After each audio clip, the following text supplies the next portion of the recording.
मैंने कुछ साल पहले एक मूवी देखी थी, फ्री गाय। उस मूवी में एक वीडियो गेम का वर्ल्ड दिखाया जाता है जिसे हम सिमुलेशन कहते हैं।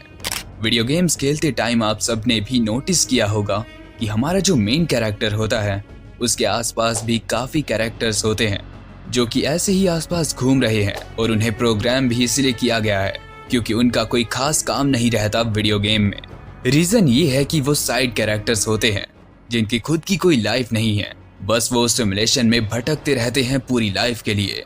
ये मैं तुम्हें इसीलिए बता रहा हूँ क्योंकि वो साइड कैरेक्टर्स और कोई नहीं बल्कि हम लोग हैं जो सोसाइटी में वही करते हैं जो हमें बचपन से ब्रेन वॉश करके बताया जाता है ताकि हम वीक रहें और उनके इशारों पर चलें जो इस सोसाइटी के टॉप 1% पावरफुल लोग हैं। एग्जाम्पल के लिए आज से कुछ साल पहले लोगों का काफी मन करता था कि उनका खुद का पर्सनल मोबाइल हो। तो मुझे बताओ कि फोन लेने का सपना लोगों का खुद का था या इस सोसाइटी ने उन्हें दिया था? तुम्हें पता है रोमांटिक बुक्स और रोमांटिक मूवीज से पहले तक लव और सोलमेट नाम की चीजें दुनिया में एग्जिस्ट ही नहीं करती थी। आज की सोसाइटी रोमांस और लव के पीछे पागल है, जबकि ये बस लोगों की इमेजिनेशन से बनाए गए वर्ड्स थे। पहला पहला लव हुआ है, ऐसी लाइन सॉन्ग्स में सुनते सुनते हमारे ब्रेन को भी लगने लगा है कि उसका मेन गोल फ्यूचर में कुछ बड़ा करना नहीं होना चाहिए बल्कि फर्स्ट लव यानी कि सोल में ढूंढना होना चाहिए।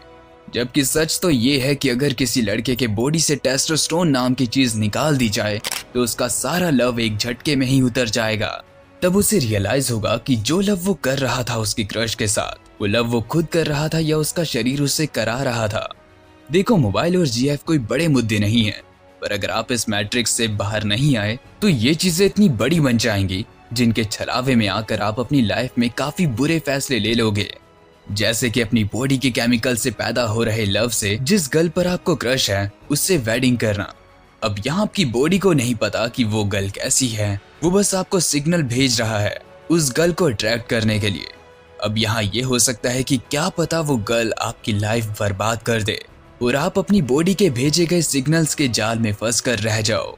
ये भी हो सकता है कि आप कोई ऐसी जॉब करने लगो जो आपको करनी ही नहीं थी, पर अब आप उसे छोड़ भी नहीं सकते क्योंकि ये धीरे धीरे आपकी मजबूरी बनती जाएगी।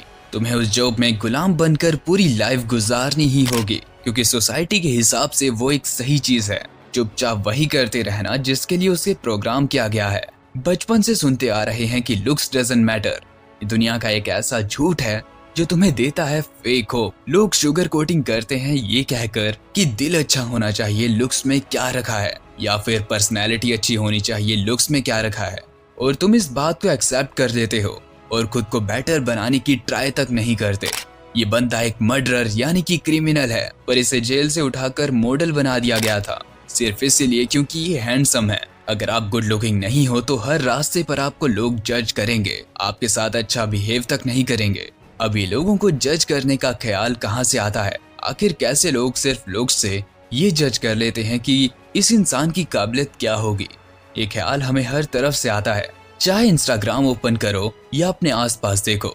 नोटिस करना, सोशल मीडिया पर ट्रेंडिंग वीडियोस में वो लोग होते हैं जिनके ब्यूटीफुल फेसेस होते हैं, चाहे फिर उन लोगों की बातें 2 पैसे की भी ना हो, पर लोग इन्हीं चीजों को ज्यादा लाइक करते हैं, जिससे यही सामने आता है कि समाज ने हमें कहीं ना कहीं दिमाग में डाल के रखा है कि तुम्हें हर चीज में लोगों को जज करना है। और इन चीजों का सबसे बुरा असर उन लोगों पर होता है जो एवरेज दिखते हैं। वो लोग मिलियनर्स बन सकते थे, पर सोसाइटी के ट्रैप ने उनका कॉन्फिडेंस बचपन में ही लो कर दिया सिर्फ इसलिए क्योंकि वो गुड लुकिंग नहीं है। एक बात अच्छे से समझ लो, ये सभी धारणाएं, तुम्हारे फैसले, किसी गर्ल को आकर्षित करना, जेलिस होना, डिमोटिवेट फील करना, ये चीजें तुम्हें सोसाइटी दे रही है क्योंकि ये एक अच्छा तरीका है तुम्हें उलझा कर रखने का।